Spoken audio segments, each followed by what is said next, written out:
नमस्कार दोस्तों, मैं राजकुमार मौर्य प्रखर इंडिया यूट्यूब मंच पे आपका स्वागत है। स्वामी प्रसाद मौर्य इन दिनों विपक्ष की राजनीति में हलचल पैदा किए हुए हैं।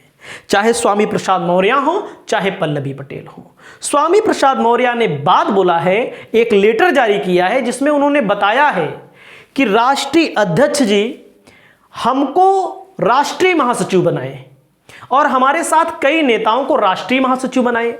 अगर मैं कोई बयान देता हूं तो मेरे बयान को ये बता दिया जाता है मौर्य जी का व्यक्तिगत बयान है।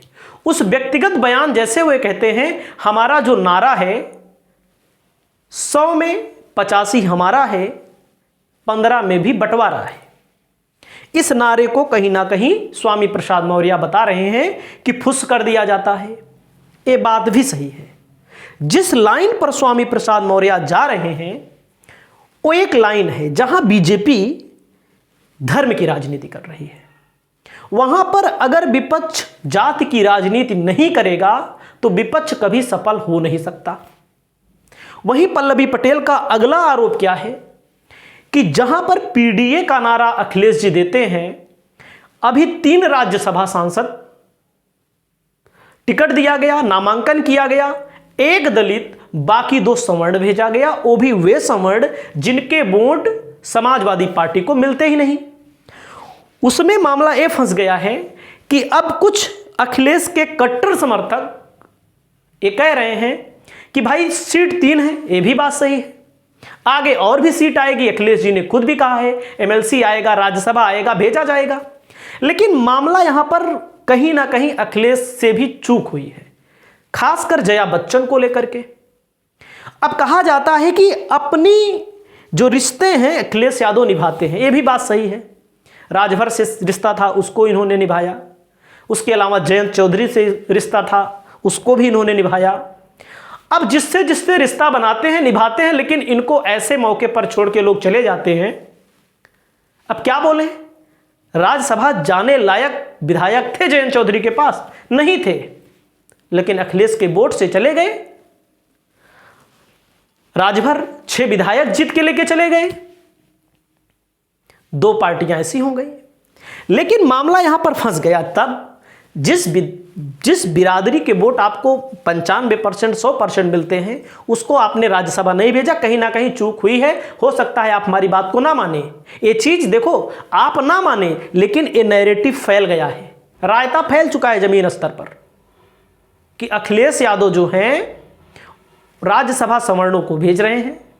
और कुछ लोग ये कह रहे हैं कि भैया लोकसभा के टिकट में, अरे मेरे भाई स्वामी को मत भेजते, स्वामी के परिवार को किसी को मत भेजो, मैं कह रहा हूं मत भेजो, पल्लवी पटेल के परिवार को किसी को मत भेजो। आपकी पार्टी में तमाम ऐसे लोग हैं जिनके चप्पल नहीं पैर घिस गए। आप देखते होंगे राम लोटन निषाद जैसे व्यक्ति को आप भेजते, लक्ष्मण यादव जैसे व्यक्ति को भेजते, या कोई ऐसा युवा चेहरा ऐसा भेजते, किसी हड़कंप मच जाता। आप बहुत अच्छे दोस्त माने जाते हैं, सुना है मैंने, चंद्रशेखर रावण जैसे व्यक्ति को। अब बहुत सारे लोग कहेंगे इनका पार्टी में बहुत बड़ा योगदान नहीं है। भैया बीजेपी परसेप्शन क्रिएट करती है।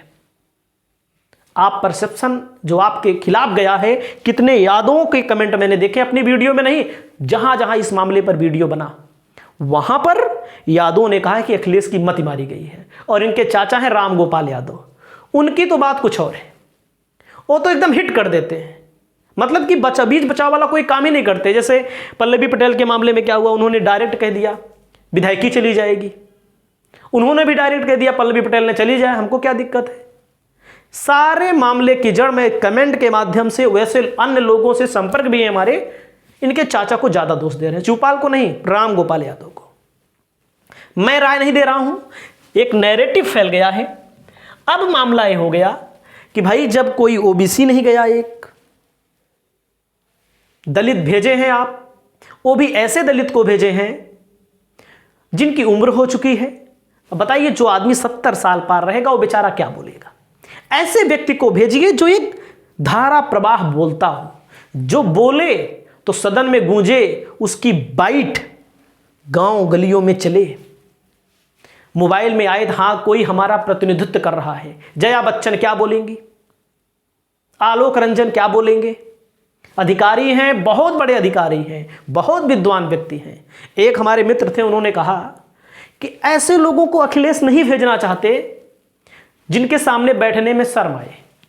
क्योंकि भाई जया बच्चन, अमिताभ बच्चन, अब सोचिए अमिताभ बच्चन, अभिषेक बच्चन, ऐश्वर्या राय सब बीजेपी के सपोर्ट में खड़े हैं। जया बच्चन को भेजे पड़े हैं आप 5-5 बार। इस चीज को लेकर के लोगों के अंदर भावनाएं हैं, जो अखिलेश को मानते हैं, जो नहीं मानते हैं वो भी कहें हाँ ये चीज गलत हुआ है। आलोक रंजन को आपने भेजा, क्या नाम था उनका? आपके साथ अधिकारी रहे हैं, सलाहकार हैं, वो क्या सलाह देंगे आपको? आप सोचिए थोड़ी देर के लिए, किसी बैकवर्ड को रखोगे, किसी ओबीसी को रखोगे, वो सलाह देगा राजनीति क्या होती है। मुख्यमंत्री आप बने, आपने काम अच्छे किए, इस बात को लोगों ने सराहा। एक बार की बात मैं बताऊं, स्वामी प्रसाद मौर्य के भतीजे प्रमोद कुमार मौर्य जी, जब लैपटॉप वही मिला था, हमको भी लैपटॉप मिला था ना, तो भैया लेके पहुंचे। वो जिला पंचायत अध्यक्ष थे तब बसपा में थे, 2013, और हम बसपा में थे, ये भी लोग बसपा में थे। तो उन्होंने सराहा, अखिलेश ने बहुत अच्छा काम किया। तब की बात मैं बता रहा हूं आपको। तो अब पल्लवी पटेल को लेकर के बहुत सारे लोग कमेंट कर रहे हैं, अपने दम पे विधायक नहीं। भैया चुनाव हारना जीतना, पल्लवी पटेल एक महिला ऐसी हैं जो बात उठाती हैं महिलाओं की, पिछड़ों की, पीडीए की। वास्तव में मुसलमानों के बीच में गलत संदेश चला गया साफ साफ। ओवैसी के प्रवक्ता डायरेक्ट टीवी पे आकर बोल रहे हैं, सही बात तो बोलेंगे ही, आपने मौका ही ऐसा दिया। भाई पीडीए कहाँ गया? कुछ लोग कह रहे हैं कि सारे लोकसभा में देखो किनको टिकट दिया है। मैं कहता हूं लोकसभा में इन्हीं को टिकट दे दो, जया बच्चन को दे दो, लड़ ले, पता लग जाए। जया बच्चन को दे दो, इलाहाबाद से लड़ जाए, कहीं से दे दो, लड़ जाए, सब पता चल जाएगा अपने आप। आलोक रंजन को दे दो, सब पता चल जाएगा कौन कितना बड़ा जनाधार लेकर आता है। जनाधार स्वामी मौर्य भले हारे हों चुनाव, पल्लवी पटेल अकेले बीएसपी समाजवादी पार्टी की भले विधायक हों, लेकिन जब वो बोलती हैं तो लोगों के मस्तिष्क में जाता है हाँ ये आदमी सही बोल रहा है। बात करते हैं स्वामी प्रसाद मौर्य। मैंने भी बताया स्वामी प्रसाद मौर्य का ठिकाना या तो सपा है या तो बसपा है। सपा छोड़ेंगे तो बसपा में जाएंगे और बसपा सुप्रीमो इनको लेंगी भी। अगर समाजवादी पार्टी नहीं छोड़ते हैं तो हो सकता है पार्टी बनाएं। पार्टी बनाना इतना आसान नहीं, पार्टी बनाना होता तो 2017 में बना चुके होते। पार्टी उटी नहीं बनाएंगे, पार्टी बनाना आसान नहीं होता, पार्टी को चलाना आसान नहीं होता। 1-2 विधायक नहीं जीत पाएंगे क्योंकि जनाधार बढ़ाने में टाइम लगता है, उम्र भी हो चुकी है, 70, 72, 75 साल के हो चुके हैं, कौन सी पार्टी चलाएंगे आपको सोचिए। अब मैं आपको यहां बताने जा रहा हूं, स्वामी प्रसाद मौर्य को चाहिए 1 लोकसभा सीट। कुछ लोग ये भी बोले कि लोकसभा सीट इनको नहीं मिलेगी, सब मिलेगी, इतनी बड़ी हैसियत कम नहीं है। अखिलेश यादव खुद चाहते हैं किसी ना किसी सीट से मजबूत उम्मीदवार लड़ाए, वो जीते। जैसे बदायूं की सांसद हैं, बदायूं दोबारा सपा से लड़ ले, देखो ना हार जाए बताना, सपा से लड़ ले तो इनकी बेटी, लेकिन धर्मेंद्र लड़ेंगे तो जीत जाएंगे। तो बदायूं नहीं देंगे वे, तो इनका मानना एटा था। कुछ लोगों ने कहा फर्रुखाबाद, कुछ पत्रकारों को मैं सुनता रहता हूं, उनके पूर्व पति हैं संघमित्रा मौर्य के, नवल किशोर शाक्य जी, उनको टिकट मिला उससे नाराज हैं। ऐसा कुछ नहीं हो सकता। वो एटा से टिकट मांग रही थी, कुछ संपर्क हमारे हैं इनके यहाँ, ऐसा नहीं है। एटा से टिकट मांग रही थी और अभी भी भारतीय जनता पार्टी की सांसद हैं। वर्तमान में मैं आपको बता रहा हूँ इनका जो टिकट फाइनल होगा लगभग, देखो भाई अगर कोई मिस्टेक हो जाए थोड़ी से बुरा मत मानिएगा, राजनीति में ये चीज चलती है। तो मैं आपको दिखा रहा हूं लोकसभा का नाम और वहां का समीकरण। ये सीट है आंवला लोकसभा। आंवला लोकसभा सीट से इनकी बेटी को चुनाव में अखिलेश यादव उतारने जा रहे हैं। अगर सारी परिस्थितियां ठीक रहीं तो इस सीट का समीकरण क्या है?